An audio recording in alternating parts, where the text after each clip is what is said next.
सुबह हम डिस्कस कर रहे थे किष्किंधा कांड और कैसे सुग्रीव अपने कारण बताते हैं कि कैसे दुश्मनी हो गई दोनों भाइयों के बीच में। फिर भगवान राम का एक तरह से इनडायरेक्टली टेस्ट करते हैं, एक तो भी का जो कंकार है और ताल के वृक्षों को गिराकर। तो यहाँ तक हमने देख लिया था। तो अभी हम यहाँ पर ऋषिमुख पर्वत पे हैं। यही सुग्रीव अपने 4 जो मिनिस्टर्स हैं उनके साथ यहीं पर रहते थे। यहीं पर आकाश मार्ग से जाते हुए सीता देवी ने अपने आभूषण फेंके थे और इसी के नीचे हनुमान जी का भगवान रामचंद्र से भेंट हुआ था। थोड़ा सा आगे चल के पंपा सरोवर है और भगवान पंपा सरोवर से होते हुए फिर यहाँ पर ऋषिमुख पर्वत पे आए थे। तो हम देख रहे कितनी सुंदर जगह है। ऐसा लग रहा है कि त्रेता युग में आ गए हैं, है ना। लेकिन कलयुग के जीव हैं, ये भी याद रखना है। तो अभी हम आगे बढ़ते हैं। तो लास्ट में हमने कंपेयर किया था भगवान के बाण और हनुमान जी की सेवा। तो उससे हमें बहुत सारे हमारे कॉन्सेप्ट क्लियर होते हैं, कैसे एक किस तरह कार्य करता है। वो आवश्यकता से अधिक सेवा करेगा, विनम्र भाव होगा, अन्य लोग उसको सहायता करेंगे, इत्यादि इत्यादि। तो अब भगवान राम बोलते हैं सुग्रीव से कि आप जाइए और चैलेंज कीजिए, किष्किंधा जाकर चैलेंज कीजिए, है ना। तो सुग्रीव जाते हैं वहाँ पर और अपने भाई को बोलते हैं, है ना, कि छुपा हुआ बैठा है चूहे की तरह, निकल बाहर निकल, अभी तेरे को देखता हूँ। तो इस तरह से बाली को, क्योंकि इतने वर्षों के बाद, है ना, बाली को ललकारा सुग्रीव ने। तो जो बाली है वो बाहर आता है और आपस में क्या होता है, लड़ाई होती है ना। एक दूसरे को मुक्के मारते हैं, पत्थर मारते हैं, पेड़ मारते हैं, है ना। अलग अलग चीज़ें इसमें बताई गई हैं। और सुग्रीव क्या होता है, लड़ाई के साथ साथ धीरे धीरे कमज़ोर पड़ना चालू हो जाता है और बाली की शक्ति क्या हो जाती है, बढ़ती जाती है, बढ़ती जाती है। और सुग्रीव की अच्छे से क्या हो जाती है, हो जाती है। और सुग्रीव सोच रहे हैं कि अब तो मारेंगे भगवान, अब तो मारेंगे, अब मारेंगे। लेकिन भगवान तब तक मारते नहीं हैं और सुग्रीव किसी तरह से जान बचा के वापस आते हैं। भगवान से बोलते हैं कि आपने तो आश्वासन दिया था, है ना, मित्रता का हाथ बढ़ाया था और आप पीछे हट गए। अगर आपको मारना नहीं था, बाली को नहीं मारना था, तो ये सब क्यों किया। तो भगवान बोलते हैं कि आप दोनों इतने एक जैसे दिखते हैं, इसीलिए मुझे समझ में नहीं आ रहा था कि किस पे तीर चलाऊं, है ना। और अगर गलती से आपके ऊपर तीर चल जाता तो कैसी स्थिति हो जाती, है ना। तो यहाँ पर वाल्मीकि मुनि लिख रहे हैं कि क्या भगवान को पता नहीं है कि बाली कौन है, सुग्रीव कौन है। भगवान को पता है। तो भगवान यहाँ से एक पाठ बता रहे हैं कि अगर इन केस भगवान तीर चलाते और बाली को लग जाता, सुग्रीव को लग जाता, तो और बड़ी समस्या आ जाती। तो कभी कभी भगवान कुछ छोटी समस्या दे देते हैं, जैसे सुग्रीव की पिटाई हुई, धुनाई हुई, लेकिन सुग्रीव को तीर नहीं लगा, है ना। उसी तरह से कभी कभी भगवान बड़ी समस्या को टालने के लिए कुछ छोटी समस्या में रख देते हैं, जिससे बड़ी समस्या टल जाए। तो भक्त को ये विचार नहीं करना चाहिए कि मेरे साथ ये समस्या क्यों आई। ये विचार करना चाहिए कि भगवान ने कोई बड़ी समस्या होने वाली थी, उसको टाल दिया और केवल छोटी समस्या आई है। और दूसरा कारण है कि बाली को क्यों नहीं मारा, क्योंकि जब सुग्रीव युद्ध करने जा रहे थे तो उन्होंने लक्ष्मण जी का प्रणाम नहीं किया, लक्ष्मण जी की आज्ञा नहीं। तो लक्ष्मण जी क्या है, गुरु। तो अगर गुरु की आज्ञा नहीं है, गुरु से आशीर्वाद नहीं लिया है, तो भगवान की क्या हो जाते हैं, पीछे हट जाते हैं। तो भगवान बोलते हैं कि इस बार आप क्या कीजिए, दोबारा जाइए और लक्ष्मण आप इनको माला पहनाइए। तो लक्ष्मण जी क्या करते हैं, उनको माला पहनाते हैं। और जब गुरु ने आशीर्वाद दे दिया, गुरु ने गार्लेंड डाल दिया, अब उसके बाद भगवान तैयार हो जाते हैं कि अब बाली का वध निश्चित है। अब फिर से सुग्रीव किष्किंधा के दरवाजे पर आता है और फिर से ललकारना चालू करता है। फिर से वो बोलता है। तो बाली अपनी पत्नी तारा के साथ में था। तो बिल्कुल नशे में एकदम धुत, पूरा एकदम बिल्कुल ऐसा, उसकी आंखें भी नहीं खुल रही हैं और सुग्रीव जोर से चिल्ला रहा है और धीरे धीरे उसकी आंखें खुल। तो बाली बोलता है कि इसको क्या हो गया, ये अभी तो पिट के गया है, फिर दोबारा कैसे आ गया है ना, अब तो मैं इसको छोड़ूंगा नहीं। तो तारा बोलती हैं, तारा क्या है, बहुत बुद्धिमान है ना, बुद्धिमान और विवेक है ना, विजडम बहुत है उनका। तो तारा बोलती हैं कि कोई व्यक्ति की अभी मतलब उसको अभी मारा गया है और दोबारा वो आ गया चैलेंज करने, इसका मतलब कुछ ना कुछ उसको क्या मिल रहा है, कुछ बैकअप मिल रहा है उसको, कोई ना कोई इसको सपोर्ट में खड़े हुए हैं, इसीलिए ऐसा हो रहा है। और मुझे पता है कि अंगद हमारा पुत्र कुछ गुप्तचरों के साथ में गया था अलग अलग स्थान पर, तब उसने देखा कि सुग्रीव का राम और लक्ष्मण के साथ मैत्री हुआ है, और हो ना हो ये राम लक्ष्मण ही है जो सुग्रीव को क्या दे रहे हैं, पीछे से सपोर्ट, सहायता दे रहे हैं। इसीलिए आप क्यों अपने भाई को स्वीकार कर लीजिए ना, आपका छोटा भाई है, आपके पुत्र के समान है, तो क्यों आप झगड़ा कर रहे हैं, अच्छा है उसको भी आप किसकिंदा बुला लीजिए। तो बाली के अंदर बहुत अहंकार था। बाली बोलता है कि हाँ भाई तो है मेरा, लेकिन अगर उसने चैलेंज किया है तो मना कैसे कर सकता हूँ। और जहाँ तक राम की बात है, राम तो बहुत धार्मिक व्यक्ति हैं, मेरा तो उनसे कोई शत्रुता है नहीं, मैंने उनके लिए क्या किया है, हमारा तो कोई झगड़ा तो आपस में हुआ नहीं है, तो फिर वो मेरे लिए क्या करेंगे, है ना। इसीलिए राम तो ऐसा कुछ करेंगे नहीं, इसीलिए मैं युद्ध लड़ने जाता हूँ। तो यहाँ पर और बाली बोलता है कि मैंने उनके लिए कोई भी क्राइम, कोई भी अपराध नहीं किया है। तो यहाँ बताया जा रहा है कि बाली का सबसे बड़ा जो भूल था, वो भगवान के मनोभाव को अपने अनुसार समझना चाह रहा था। उसने एज्यूम कर लिया फिर से कि अरे भगवान की थोड़ी शत्रुता है मेरे साथ, मैंने थोड़ी भगवान के प्रति कोई अपराध किया है। फिर से वो ब्लंडर कर रहा है, पहले सुग्रीव के साथ में किया, अभी भगवान के साथ कर रहा है कि भगवान के साथ तो मेरी कोई शत्रुता है नहीं, कुछ किया नहीं तो भगवान भी कुछ करेंगे नहीं, है ना। केवल भगवान के भक्त हैं, भगवान के मनोभाव मनोभिष्ट को समझ सकते हैं। अन्य लोग कुछ भी अपने अनुसार स्पेकुलेशन लगाएं, बोले हाँ भगवान मेरे जीवन में ऐसा चाहते हैं, भगवान ऐसा चाहते हैं, क्या चाहते हैं, कुछ नहीं चाहते हैं, प्रकृति माया करा रही सब कुछ, और बोल रहे हैं भगवान ऐसा कराते हैं। वो तो भगवान के जो शुद्ध भक्त हैं वो भगवान के मनोभाव को समझ पाते। बाली बाहर निकलता है, दोनों में घमासान युद्ध होता है, दांत से एक दूसरे को काटते हैं, नाखून से काटते हैं, पंजों से मारते हैं, चट्टान से मारते है ना, और पेड़ से मारते, जो हाथ में उससे मारते हैं, जो भी आ रहा है उससे मारते हैं, है ना। तो अब सुग्रीव देख रहे हैं कि भगवान कहाँ चले गए, अभी तक आ क्यों नहीं रहे। भगवान क्या है, वही स्थान पर वहाँ पर खड़े थे। भगवान बाली के सामने नहीं जाते हैं, पीछे ही रहते हैं और पीछे से मारते हैं। और भगवान का बाण कैसा होता है, जैसे वो तेज है ना, जो क्या बोलते हैं उसे, कभी कभी आसमान से गिरते हैं ना, उल्का पिंड जैसे तेजी से गिरते हैं ना, तो जाता और बाली के पूरे हृदय में लगता है, और बाली के हृदय में जैसे लगता है और बाली वहाँ पर पूरा गिर जाता है ना, पूरा पृथ्वी पर गिर गया। अब बाली की तुरंत मृत्यु नहीं होती, भगवान के बाण में इतनी सक्षमता है कि बाली तुरंत, लेकिन फिर भी भगवान ने अभी बाली को छोड़ के रखा है, अभी मृत्यु नहीं दी है। क्यों नहीं दी है?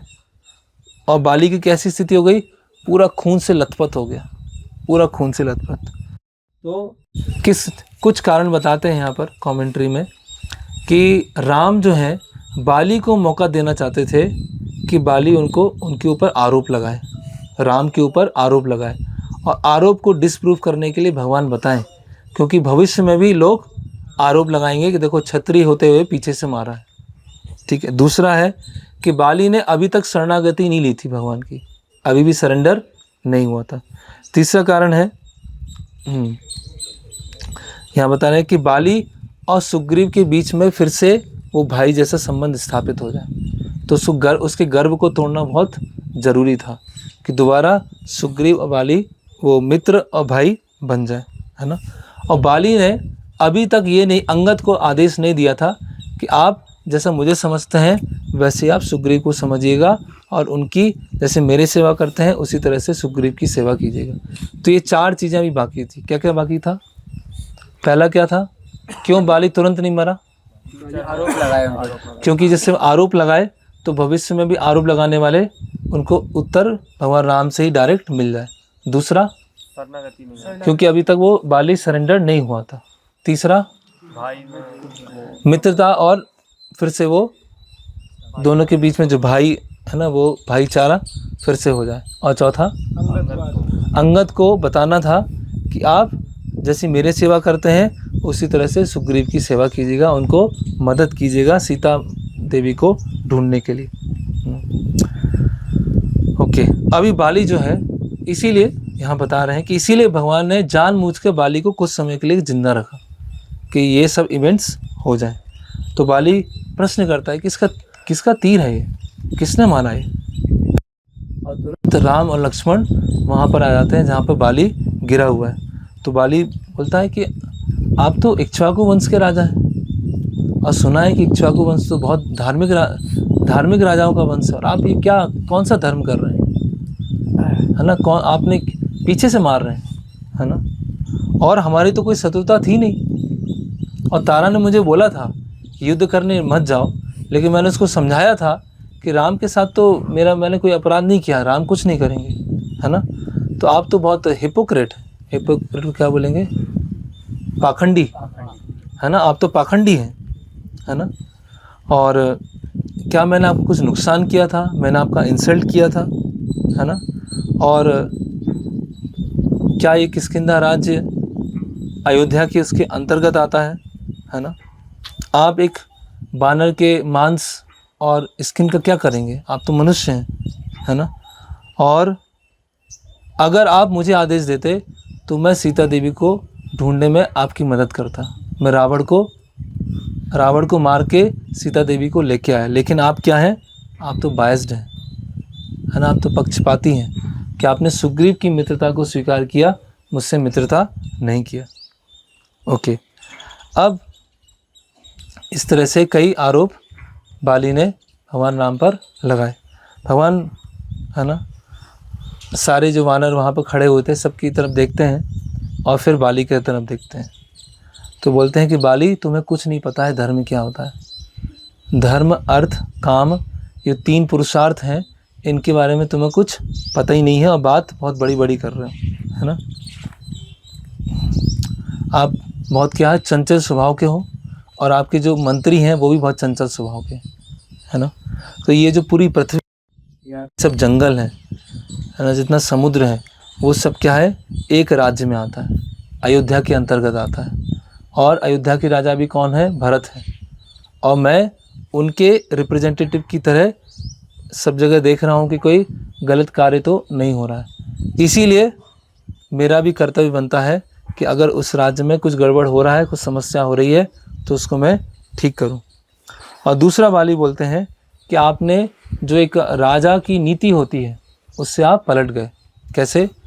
जैसे एक बड़ा भाई, पिता और शिक्षक, ये क्या होते हैं, बहुत उच्च उन्नत संबंध होते हैं। कौन कौन से?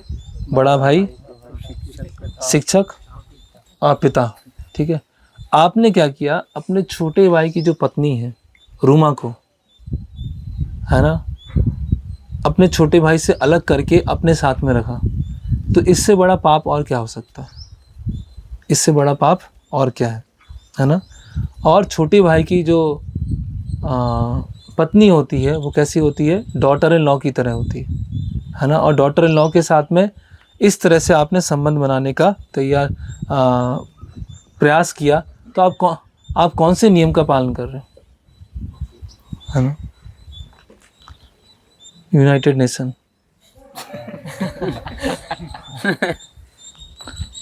तो जो सुग्रीव का शत्रु है वो मेरा शत्रु है, और सुग्रीव का मित्र है वो मेरा मित्र है ना? इसीलिए मनुस्मृति में कहा गया है कि ऐसे राजा को अगर दंड नहीं दिया तो उसको पाप अगले जीवन में ले जाएगा। अगर ऐसे राजा को दंड दिया तो मृत्यु के साथ उसके पाप भी खत्म हो जाएंगे। और भगवान ने डायरेक्टली क्यों नहीं मारा? क्योंकि ब्रह्मा जी के द्वारा वरदान है कि अगर कोई भी योद्धा बाली के सामने आता है ना, और उसकी आधी पावर तो क्या चली जाएगी? बाली के अंदर चली जाएगी। तो भगवान की पावर कितनी है? इनफाइनाइट। तो कितनी चली जाएगी? इनफाइनाइट। करेक्ट। तो इसलिए ब्रह्मा जी के वरदान को रखने के लिए भी भगवान सामने नहीं गए। और चौथा कारण बता रहे हैं भगवान कि जो शिकार करने का रूल होता है क्षत्रियों को, वो जरूर नहीं कि सामने से शिकार को मारे, वो छुप के ही मार सकते हैं। अगर आप सोचो कि आप बानर हैं और आपको ये नियम नहीं लगते हैं कि छोटे भाई की पत्नी को साथ में रखना है नहीं रखना है, तो फिर आप जानवर हैं। फिर तो हंटिंग का रूल है कि कहीं से ही मार सकते हैं, छुप के ही मार सकते हैं, है ना। तो इस तरह से भगवान बताते हैं। तो 4 कारण बताए। पहला क्या है जितेश?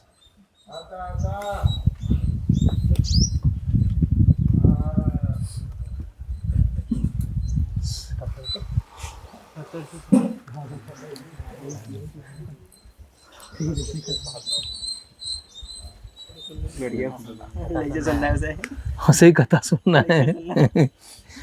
तो भगवान ने पहला क्या बोला कि ये जो राज्य भी है बृहद रूप से, है ना, इक्ष्वाकु वंश के उसमें आता है ना, भारतवर्ष में ही आता है।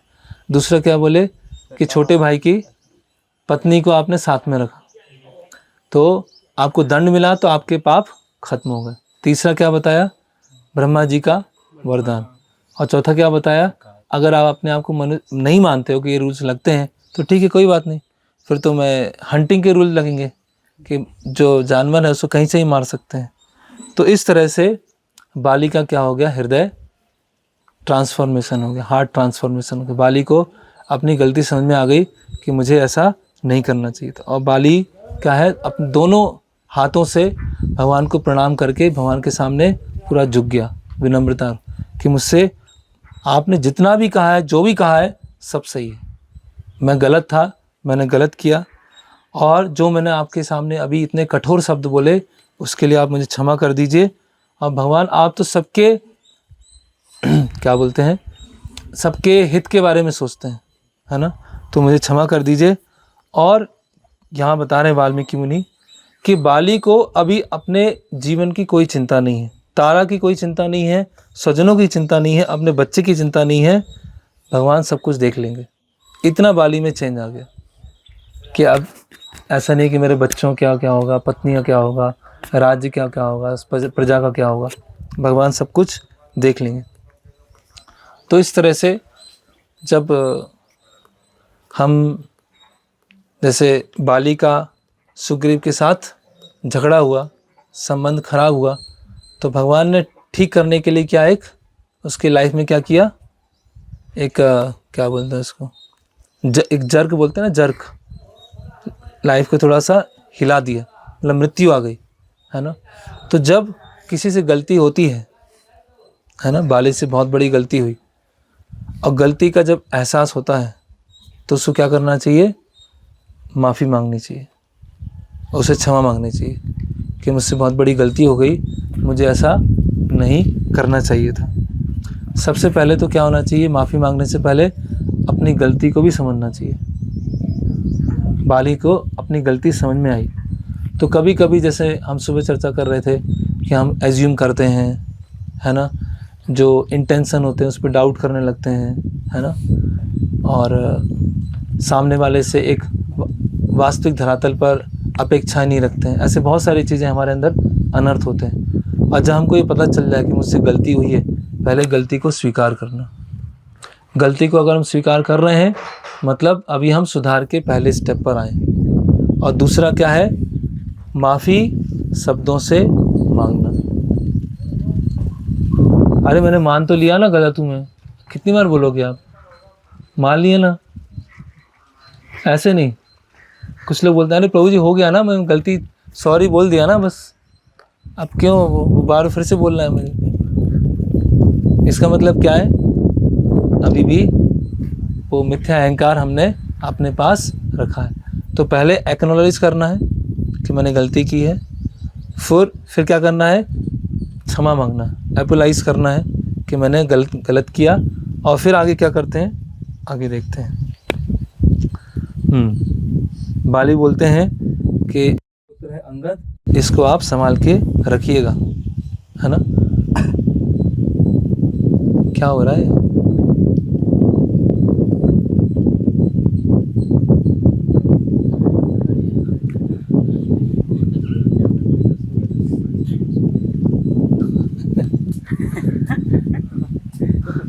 जितेश किससे भगा रहे हो? डर रहे हो? आप भगा रहे हो, डर रहे हो? वो डरा रहा है।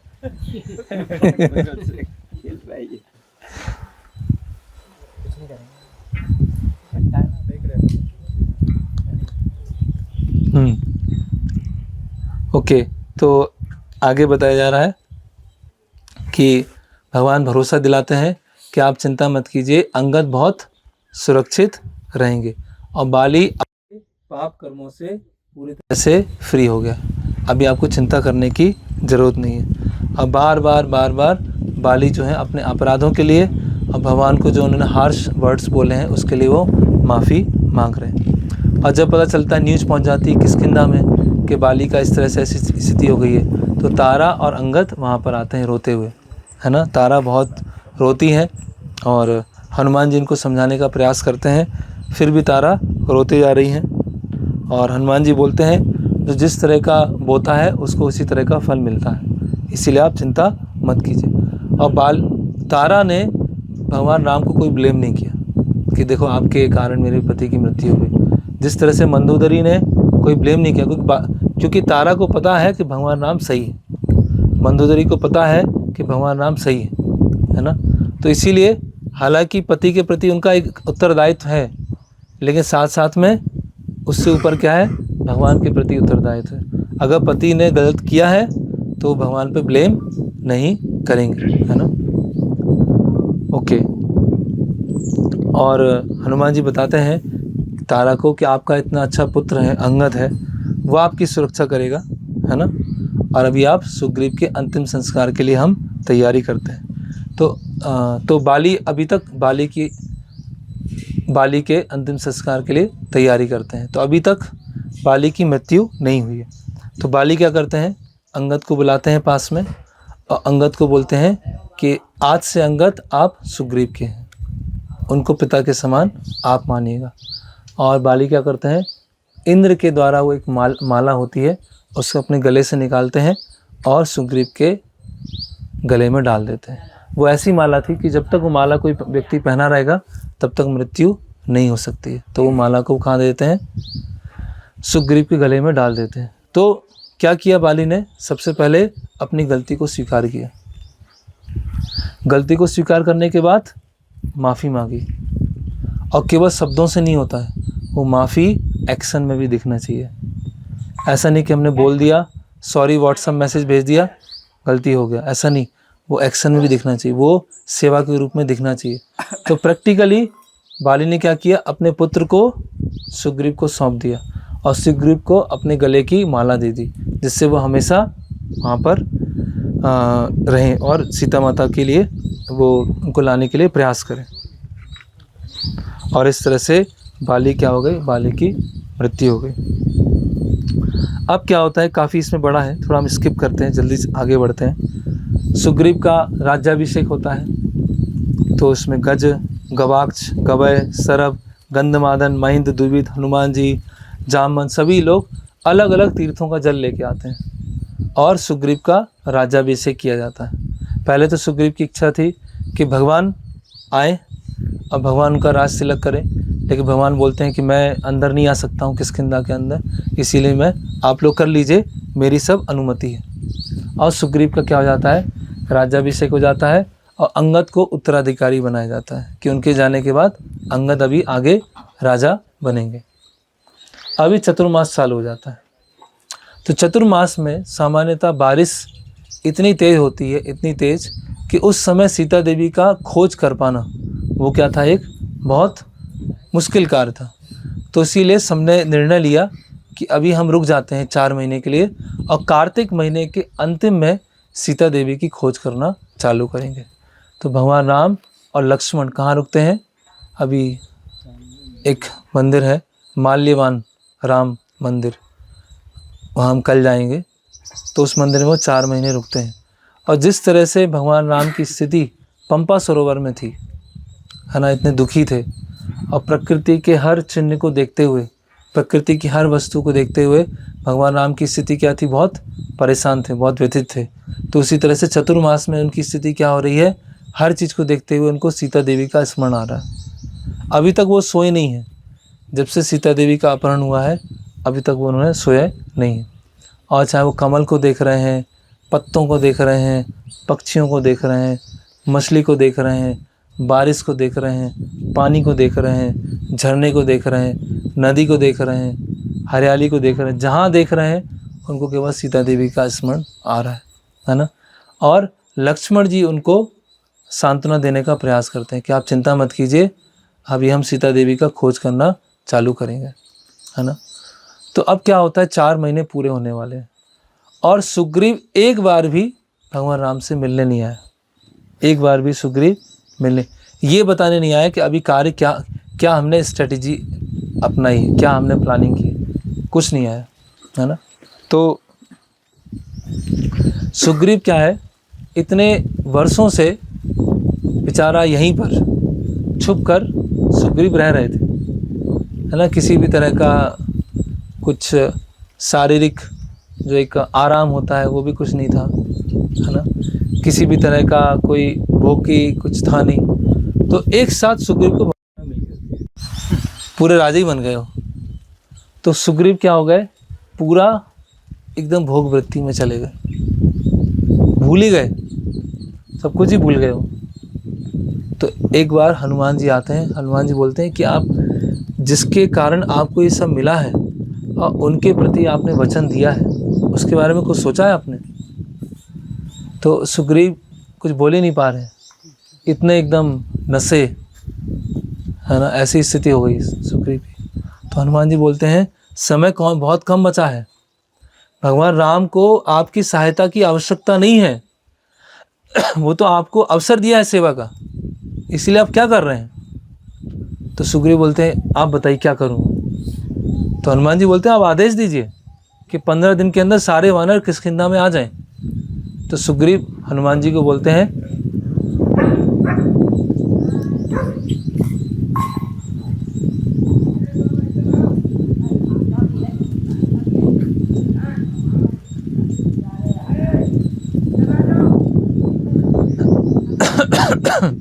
तो कहाँ पे छोड़ा था?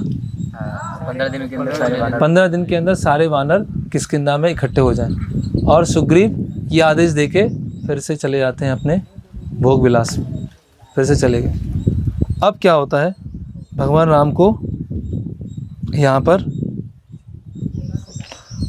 भगवान राम को ये 4 महीने ऐसा लगा कि 4 सनातन काल निकल गए, इतने लंबे समय लगा, मतलब उनको प्रतीत हो रहा है।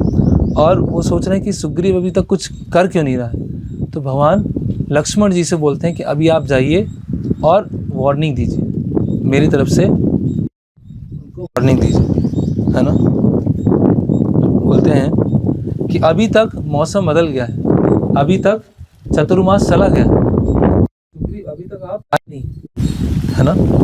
जो स्थिति है, आपको जो सब प्राप्त हुआ है उसमें मैंने आपको सहायता की है, तो एक मित्र होने के नाते आपको भी मेरी परिस्थिति को समझकर सहायता करनी चाहिए, है ना। और बोलते हैं उनको बोलिएगा कि बाली जिस रास्ते से गया है वो रास्ता अभी भी खुला हुआ है। बाली को जिस रास्ते से भेजा है वो रास्ता अभी भी खुला हुआ है। तो लक्ष्मण जी बोलते हैं कि मैं भेज ही देता हूँ। वो और गुस्से में आते हैं और क्रोध में आ जाते हैं। जब भगवान राम की वार्निंग, लक्ष्मण जी तो वैसे ही अब भगवान ने बोल दिया, अब तो आपको ये बोलना है, तो और खुश हो गए हो, मतलब और जोश में आ गए, है ना।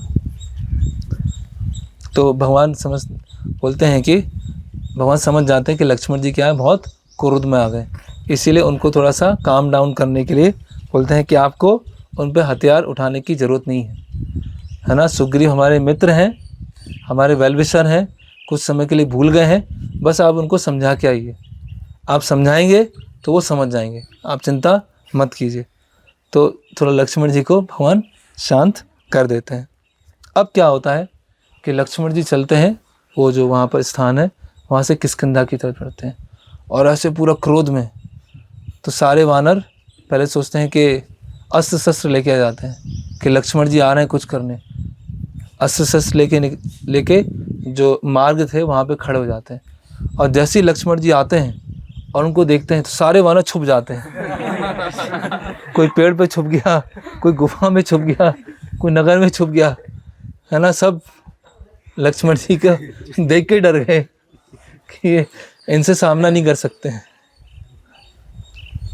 और लक्ष्मण जी को इस बात का दुख है कि भगवान की स्थिति कैसी है ना। भगवान इतने दुखी हैं, इतने परेशान हैं, और सुग्रीव देखो क्या कर रहा है। सुग्रीव भोग कर रहा है, मतलब भगवान यहाँ पर इतने दुखी हैं और सुग्रीव वहाँ पे भोग कर रहा है। तो ये सोच सोच के लक्ष्मण जी को क्या आ रहा है, और क्रोध आता जा रहा है ना। अब वो गेट के पास पहुँच गए तो अंगद जो है सुग्रीव को बताते हैं कि लक्ष्मण जी आ गए हैं। तो सुग्रीव के कान में जाते ही नहीं है, क्योंकि वो नशा है ना, स्त्रियों से घिरे हुए हैं और नशे में पूरे। तो फिर दो मंत्री होते हैं, इनका नाम बताया गया प्लक्ष और प्रभाव। उनको अंगद बोलते हैं कि आप कुछ कीजिए, कैसी स्थिति में है। तो तारा उनको बोलती है, तारा और हनुमान जी बोलते हैं कि लक्ष्मण जी बाहर गेट पे खड़े हुए हैं, उठो। तब उनका थोड़ा खुलता है, अच्छा ऐसा है। अब क्या करूं मैं, अब डर लग रहा है। अब क्या करूं, लक्ष्मण जी आ ही गए, गेट पे ही आ गए। तो बोलते तारा आप जाइए, आप समझाइए, है ना। वो तारा को आगे कर देते हैं, बोलते आप लक्ष्मण जी को समझाइए। तो जो तारा है से बताया है। ये बहुत इम्पोर्टेंट यहाँ दिया हुआ है कि जो सुग्रीव डर जाते हैं और बोलते हैं कैसे पैसिफाई किया जाए। तारा को बोलते हैं कि आप समझाइए, और सुग्रीव मन में सोचते हैं कि लक्ष्मण जी इतने क्रोध में क्यों आए, मैंने तो ऐसा कुछ गलत किया नहीं, कुछ किया नहीं ऐसा, तो वो ऐसे क्यों आए क्रोध में। तो इसलिए कभी कभी यहाँ पे बद्ध स्थिति बता रहे हैं कि कभी कभी व्यक्ति सोचता है कि कुछ किया नहीं मैंने, तो फिर ऐसा क्यों हो रहा है। इतना बड़ा ब्लंडर कर दिया सुग्रीव ने और उनको समझ में नहीं आ रहा है। तो इसी तरह से व्यक्ति कभी कभी स्थिति होती है, अगर भगवान का या भक्तों का कोई रिएक्शन आता है हमारे ऊपर, तो व्यक्ति सोचता है अरे कुछ था ही नहीं। तो इसीलिए उसकी जब व्यक्ति भोग करता है तो उसकी दृष्टि क्या हो जाती है, बहुत संकुचित हो जाती है। तो वो संकुचित बुद्धि के बियॉन्ड जो है कुछ सोच नहीं पाता है। और लक्ष्मण जी क्या है, दूसरी बार किष्किंधा कांड में गुरु का कार्य कर रहे हैं, उसको नींद से उठाने का काम कर रहे हैं सुग्रीव को, है ना।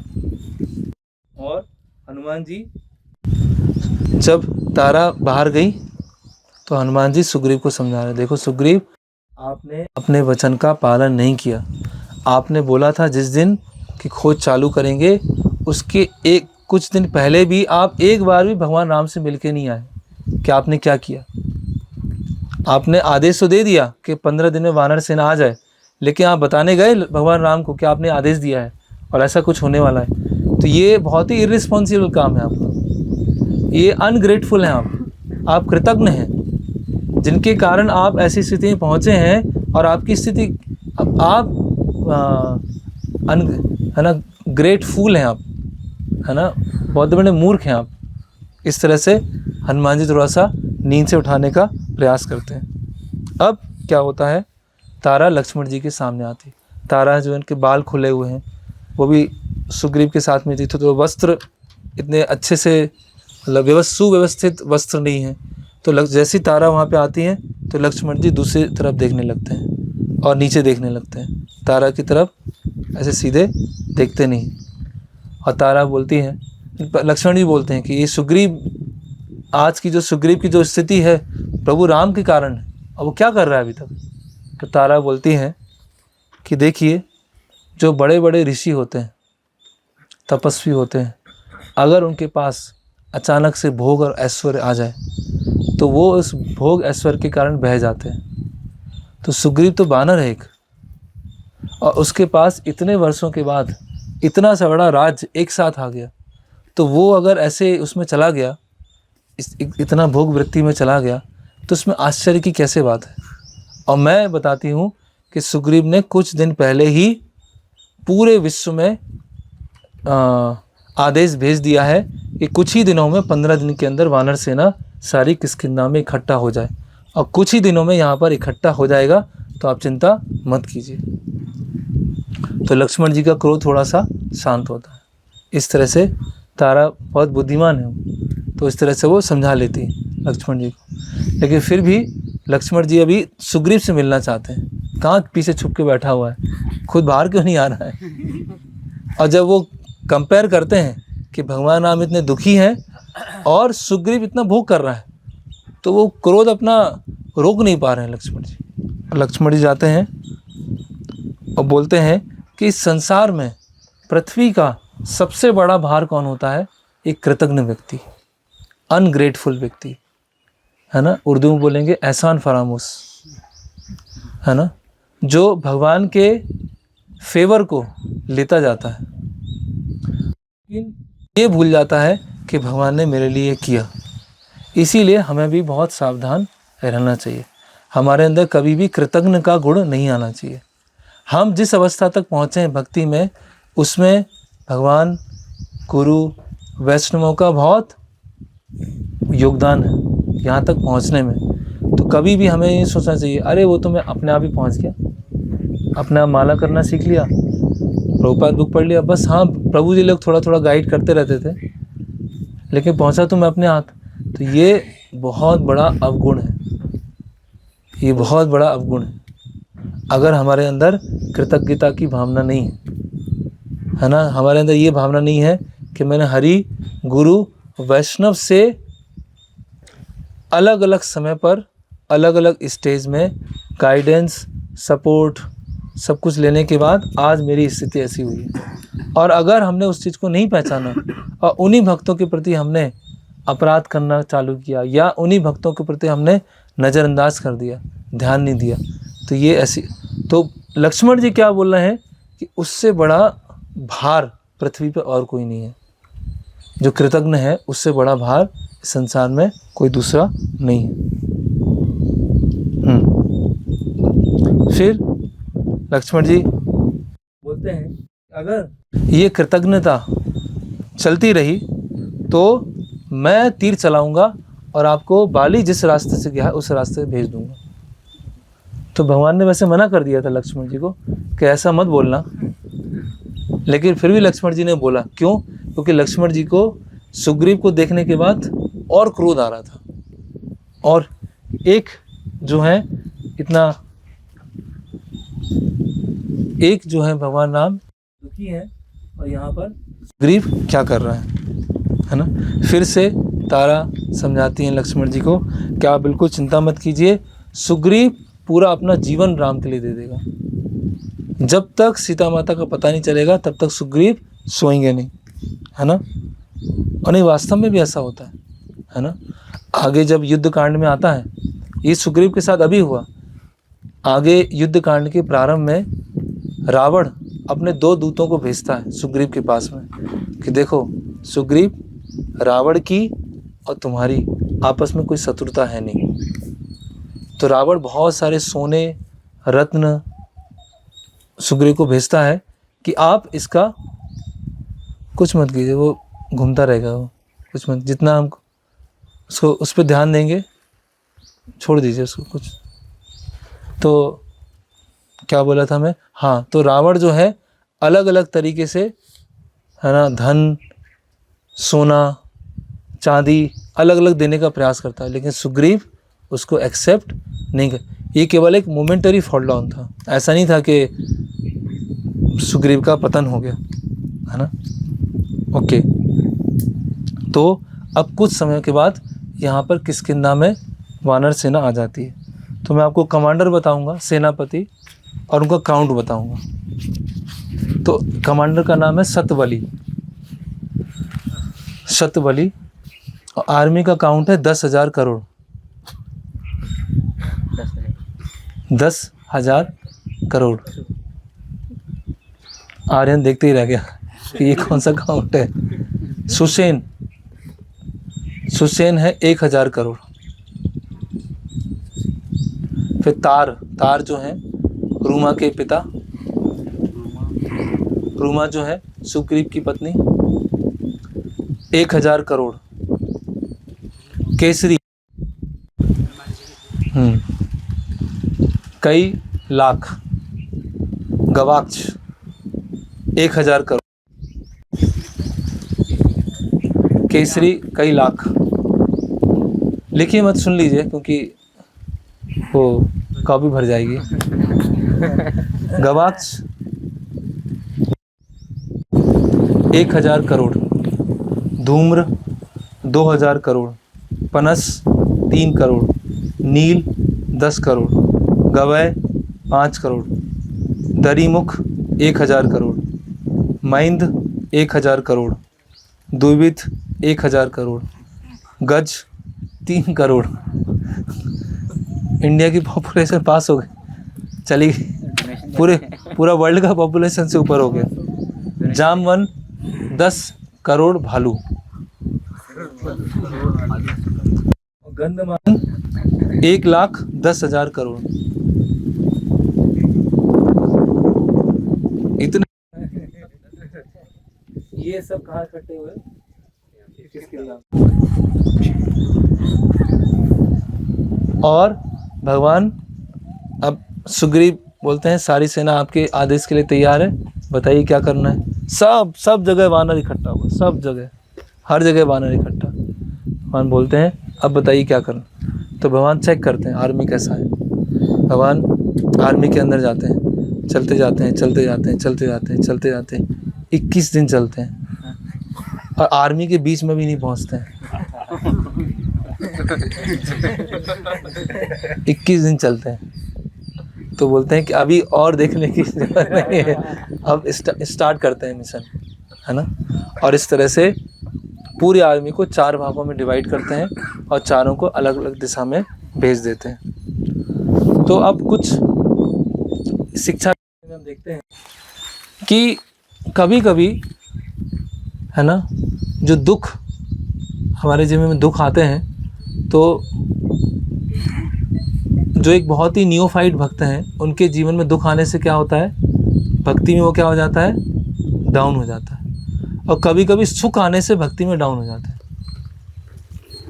कभी कभी जो दुख हैं वो भक्ति में हमें नीचे ले जाते हैं, है ना, हमें चैलेंज आते हैं कि इतनी समस्याएं हैं, इतनी प्रॉब्लम्स हैं, इतनी कठिनाइयां हैं, हम भक्ति कैसे करेंगे। लेकिन कुछ ऐसे अवसर आते हैं कि अगर हमें कोई संपत्ति मिल गई है, हमारे जीवन आराम वाला हो गया है, तो क्या हो जाता है, हमारे भक्ति में हम डाउन हो जाते हैं। जैसे कि उदाहरण, प्रभुपाद कई बार, प्रभुपाद जी के शिष्य कई बार गांठ दिए हैं कि जब मंदिर छोटा है, जगह कम है, भक्त बहुत हैं, तो सबका स्पिरिट क्या है, बहुत कठिनाई में रहना है ना। और जैसे ही अगर हम बेस का उदाहरण लें कि अगर 2 रूम हैं, 12-15 लोग रह रहे हैं, बहुत मुश्किल से है, तो एक स्ट्रगल रहता है। लेकिन वही सबके लिए आराम से बिल्कुल हर चीज़ बनी हुई है, आराम से सुविधा है, तो क्या होता है ऐसे समय में कि वो एक इंथुजियाज़म, एक हम किस में चले जाते हैं, कंफर्ट जोन में चले जाते हैं। तो सुग्रीव के साथ में क्या हुआ, वो सुग्रीव क्या हो गए, कंफर्ट जोन में चले गए। तो इसी तरह से कभी कभी भक्ति में जब हम आगे बढ़ते हैं तो भगवान हमें कुछ प्रचार कार्य के लिए सुविधाएं देंगे, प्रचार कार्य के लिए कुछ फैसिलिटीज़ देंगे।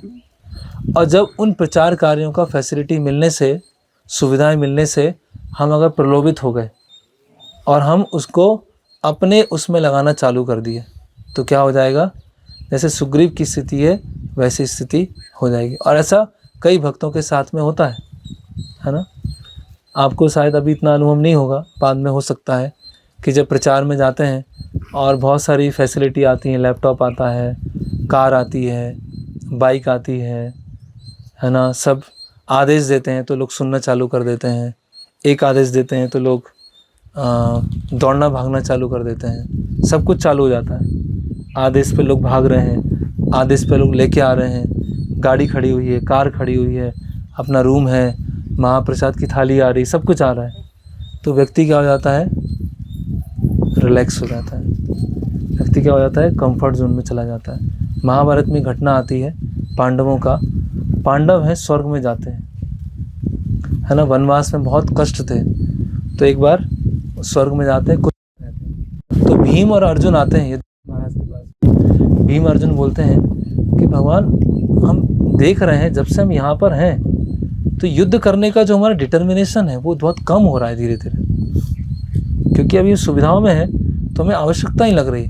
तो ऐसा करते हैं, स्वर्ग से नीचे फिर पृथ्वी पर जाते हैं, क्योंकि हमें युद्ध के लिए तैयारी करनी है। तो उसी तरह से जब हमें सुविधाएं मिले, भगवान कंफर्ट दें, तो हमें सुविधाओं में ट्रैप नहीं होना है, कंफर्ट जोन में नहीं चले जाना है ना। जिस तरह से जब जीवन में दुख आते हैं, है ना, दुख अपने आप में भक्ति को नहीं बढ़ाएंगे और सुख अपने आप में भक्ति को नहीं बढ़ाएंगे। व्यक्ति का जो एटीट्यूड होता है वो भक्ति में बढ़ाता है। अगर दुख आने पर कोई भक्त स्थिर है तो भक्ति में आगे बढ़ेगा, और सुख आने पर उससे अप्रभावित है तो भक्ति में आगे बढ़ेगा।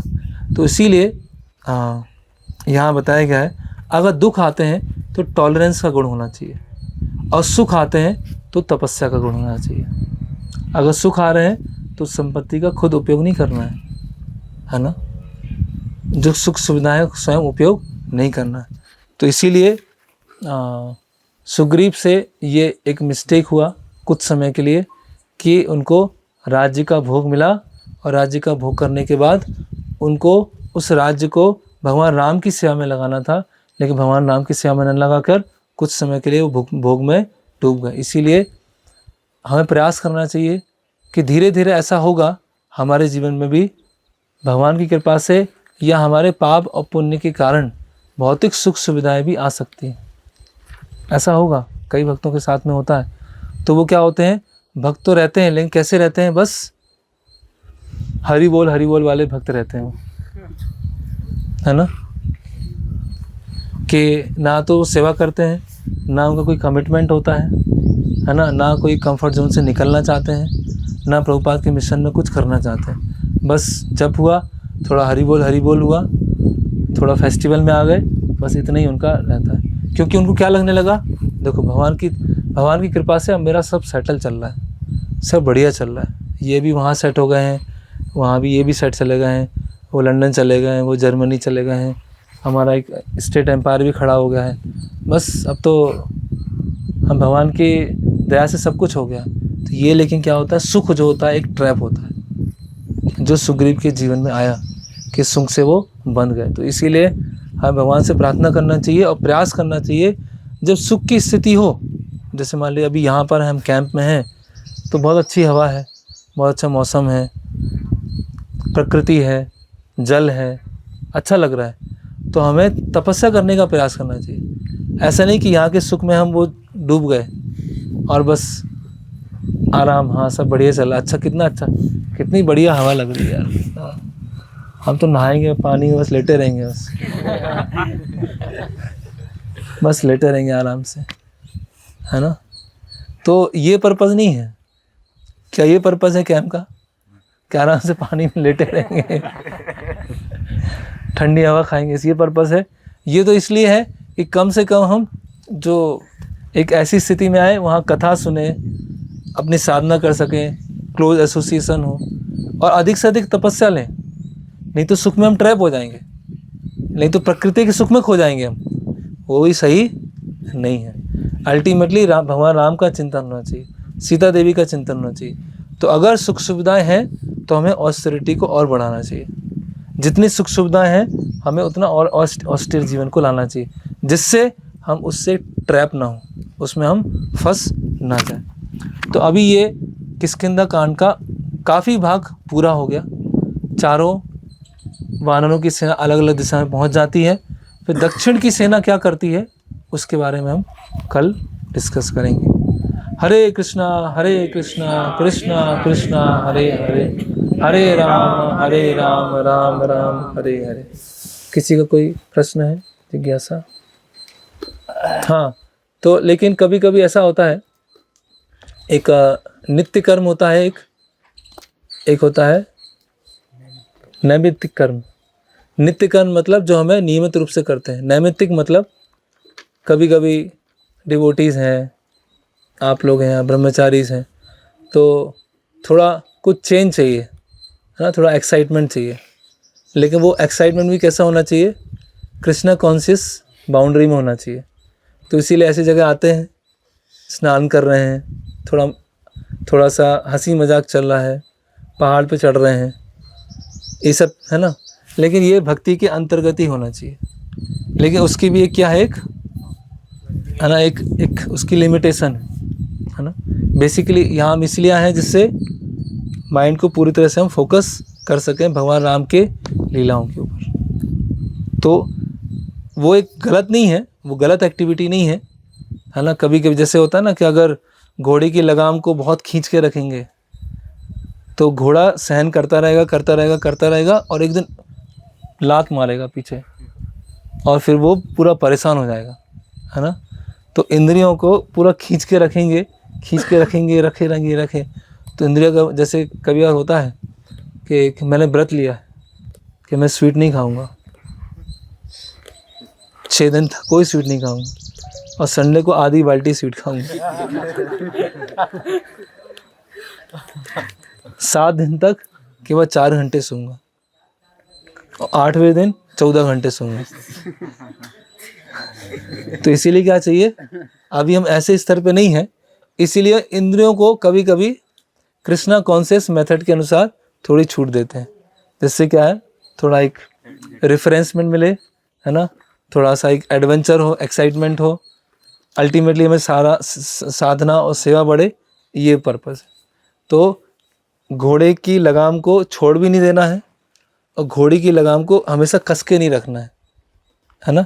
कस के रखेंगे तो सफोकेशन जैसा हो जाएगा, अरे यार इतना स्ट्रिक्ट, इतनी तपस्या है ना।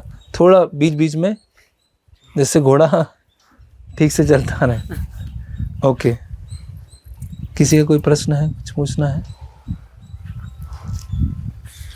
यस।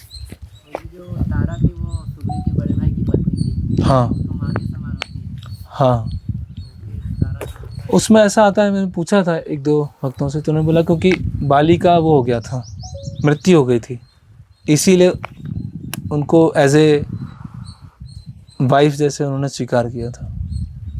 इस तरह से वानरों में, वो वानर नहीं है, किम पुरुष हैं, मनुष्य भी नहीं है, वानर भी नहीं है, लेकिन फिर भी किम पुरुष हैं, तो उसमें नियम है कि, और बाली ने क्या किया था, सुग्रीव की उपस्थिति में ऐसा किया था। सुग्रीव हैं, उनके पति हैं, लेकिन बाद में वो बाली की मृत्यु हो गई, इसीलिए उनको संरक्षण देने के लिए तारा को साथ रखा था। ये बाली ने जब प्राण त्यागे थे तो राम जी को देखते हुए त्यागे? यस, बाली ने भगवान राम को देखते हुए प्राण त्यागे थे। और भगवान राम ने बोला था कि मैं बाण निकाल देता हूँ, आपको मृत्यु दान देता हूँ, है ना, मृत्यु दान देता हूँ, आपकी मृत्यु नहीं होगी। तो बाली बोलते हैं कि आपके हाथों से मरना, आपको देखते हुए मरना, इससे बड़ा सौभाग्य क्या हो सकता है। तो मुझे तो मृत्यु स्वीकार है। इस तरह से जैसे आपने बताया कि इतने सारे वानर आए हुए थे, तो वो केवल अर्थ के थे या फिर दूसरे लोग के भी? क्योंकि हम दूसरे लोग भी थे। किम पुरुष लोग। हाँ, यस, किम पुरुष वर्ष है एक, तो सभी जगह के वानर यहाँ पर आए थे। अभी हमारे साइंस वाले स्टूडेंट कहाँ पर गए? फिर पूछेंगे कि इतना ज़मीन है, इतने वानर हैं, तो उससे कैसे कभी इकट्ठे हुए होंगे। खाने की व्यवस्था कैसे? उसका चिंता आप मत कीजिए, कुछ चीज़ें भगवान पर भी छोड़ देना चाहिए। तो सभी लोगों से, पृथ्वी से, और जो किम पुरुष लोग हैं वहाँ से भी वानर और मुख्य वानर सब इकट्ठा हुए थे। ठीक है। और यस, प्रभु जैसे आपने बताया, हाँ कोई बात नहीं, पास में ही है ऐसे।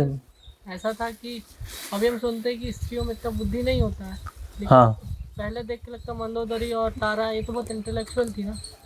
इंटेलेक्चुअल नहीं बोल सकते, सांसारिक है ना, वर्ल्डली विजडम क्या बोलेंगे, संसार में एक कैसे व्यवहार किया जाता है उसका विवेक तो स्त्रियों में होता है। स्त्रियां इसीलिए स्त्रियां क्या होती है, घर के सारे मेंबर को जोड़ के रखती हैं। स्त्रियों में एक वो होता है, पुरुष तो आपस में तो लड़ जाते हैं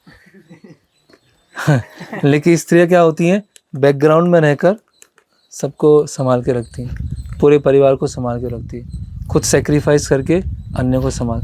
तो इसीलिए तारा है, मंदोदरी है, अनुसुईया है, तो ये बहुत बुद्धिमान है। लेकिन ऐसा नहीं है कि वो स्त्री धर्म को छोड़कर और कुछ कार्य कर रहे हैं, वो उसी स्त्री धर्म में ही रहेंगे। और उनके जो क्षत्रिय राजा होते थे उनको रानियाँ एडवाइस देती थी, उनको वो सलाह देती थी रानी, कभी आपको क्या स्ट्रेटेजी करना है, आपको क्या करना है, कैसे करना है। तो उनमें ऐसे बहुत सारे गुण होते थे, है ना। जहाँ शास्त्रों में बताया जाता है कि स्त्रियाँ कम बुद्धिमान होती हैं, इसका मतलब क्या है, इमोशनल अधिक होती हैं वो, उनका जो इमोशनल वाला पार्ट होता है वो बहुत अधिक होता है। तो इमोशंस में आके बुद्धि क्या हो जाती है, कवर हो जाती है। ऐसा नहीं बुद्धि कम होती, बुद्धि होती है, लेकिन जैसे इमोशंस आते हैं बहुत जल्दी खुश हो जाती हैं, बहुत जल्दी दुखी हो जाती हैं, होता है ना ऐसा, बहुत जल्दी खुश हो गए, कुछ चीज़ हो गया बहुत खुश हो गई, और कुछ ऐसी चीज़ आ गई बहुत जल्दी दुखी हो गई। तो इमोशंस उनके बहुत अधिक होते हैं, इसीलिए उनका बुद्धि क्या हो जाता है, कवर हो जाता है। इसीलिए उनको बोला गया है कि उनकी बुद्धि कम होती है। लेकिन अगर सही के द्वारा गाइडेड हैं, प्रॉपर उनको हस्बैंड मिल गए, उनके द्वारा गाइडेड हैं, तो स्त्रियाँ बहुत सारे कार्य कर सकती हैं, बहुत सारे, अगर उनके, क्योंकि इमोशनल मतलब मन के स्तर पे अधिक है। तो अगर मन के स्तर पे उनको सही बुद्धि वाला कोई मिल गया तो बहुत कुछ कार्य कर सकते हैं इस तरह से। यस, जो कृतज्ञता होती है और विनम्रता, तो इसमें मतलब कि कोई व्यक्ति कृतज्ञ तो जरूरी है कि वो विनम्र भी होगा, या विनम्र है तो कृतज्ञ होगा? वो सारे गुण क्या होते हैं, इंटर रिलेटेड होते हैं, इंडिपेंडेंट नहीं होते हैं। सारे गुण क्या होते हैं, एक दूसरे से लिंक होते हैं। तो जब किसी के अंदर कृतज्ञता होगी कि भगवान, गुरु, भगवान के भक्त मेरे लिए इतना सब कर रहे हैं, मैं यहाँ तक पहुँचा हूँ, उनके योगदान से, उनके सेक्रीफाइस तक पहुँचा हूँ, तो मुझे लगेगा कि देखो मेरा अपना नहीं है, उन भक्तों के कारण, गुरु के कारण, भगवान के कारण है। तो अपने आप ही विनम्रता की भावना आएगी ना, दोनों एक दूसरे से इंटरलिंक है। जैसे ग्रेटिट्यूड आएगा, कृतज्ञता की भावना आएगी, व्यक्ति विनम्र हो जाएगा, वो अपने आप को सोचेगा कि देखो क्या था, मैं कैसी स्थिति में था, और आज देखो भक्तों की कृपा से मैं कहाँ पहुँच गया। तो उसको लगेगा ना कि उसके अंदर एक भावना आएगी कि उनके सामने झुकना है, मुझे एक हम्बल एटीट्यूड रखना है। तो सारे गुण क्या होते हैं, एक दूसरे से इंटरलिंक। जो कृतज्ञ है तो धीरे धीरे उसके एक्शन में कैसे दिखना चाहिए, मतलब कि वो कुछ करना चाहेगा। जैसे बच्चा है, जब सोचता है कि मेरे माता पिता ने बहुत किया है, तो बच्चा क्या करता है, माता पिता के लिए अनकंडीशनली करना चालू कर देता है। माता पिता बोल नहीं रहे हर चीज़ को ये करो ये करो, लेकिन प्रेम बस वो करना चालू करता है। तो इसी तरह से जब हमें ये एहसास होगा, रियलाइज़ होगा कि हम भी भक्ति में इस स्थिति तक हरि गुरु वैष्णव की सहायता से पहुँचे हैं, तो हमें भी कुछ करने की इच्छा होगी। इस तरह से कृतज्ञता, तो कृतज्ञता किस में दिखेगी, सेवा में रिस्पॉन्सिबिलिटी लेने में दिखेगी। जितना रिस्पॉन्सिबिलिटी ले रहे हैं उतना हमारे अंदर वो कृतज्ञता की भावना विकसित हो रही है। जैसे हृदय भाव होता है कि बट हमारा माइंड जो है वो हमारे कंट्रोल में नहीं है, तो उस समय हम रिस्पॉन्सिबिलिटी नहीं ले पा रहे हैं, बट हमको कृतज्ञता फील हो रही है, तो फिर उसको कैसे? तो ठीक है, तुरंत नहीं ले पा रहे हैं, कुछ समय के बाद लें। हम डिस्कस करें भक्तों से कि ऐसे मुझे प्रॉब्लम है, मैं सेवा करना चाहता हूँ, माइंड मेरा चीट करता है, तो हम गाइडेंस लें तो मन कंट्रोल में आएगा। रिस्पॉन्सिबिलिटी नहीं ले तो जो रिस्पॉन्सिबल भक्त हैं उनके असिस्टेंट की तरह कार्य कर सकते हैं कि हम आपकी कुछ सहायता कर सकते हैं, हम आपके सहायक बन सकते हैं, अगर हम रिस्पॉन्सिबिलिटी अभी नहीं ले पा रहे हैं तो। या जो रिस्पॉन्सिबल भक्त के सहायक हैं उनके सहायक बन सकते हैं, कुछ तो कर ही सकते हैं। बानर कैसे लड़ते हैं, नाखून से लड़ रहे हैं, पंजे से लड़ रहे हैं, जो हाथ में आया उसको उठा के मार दिया। असुर कैसे लड़ रहे हैं? अलग अलग तीर हैं, अलग अलग विद्याएं हैं, अलग अलग मैजिक है, लेकिन वानरों में क्या गुण है? बस भगवान राम के लिए करना है तो करना है बस। तो इसी तरह से कोई बात नहीं, बंदर जो होते हैं उनका मन क्या होता है? चंचल होता है। तो हमारा क्या है? इसीलिए हमारे लिए धाम बहुत अच्छा है। सब चंचल इकट्ठा हो गए। अब बताओ करना क्या है आपको? बस कूद पड़ेंगे बस। ठीक है, ओके। तो अब ड्रामा यहीं करेंगे। तो श्रील प्रभुपाद की जय, किष्किंधा धाम की जय।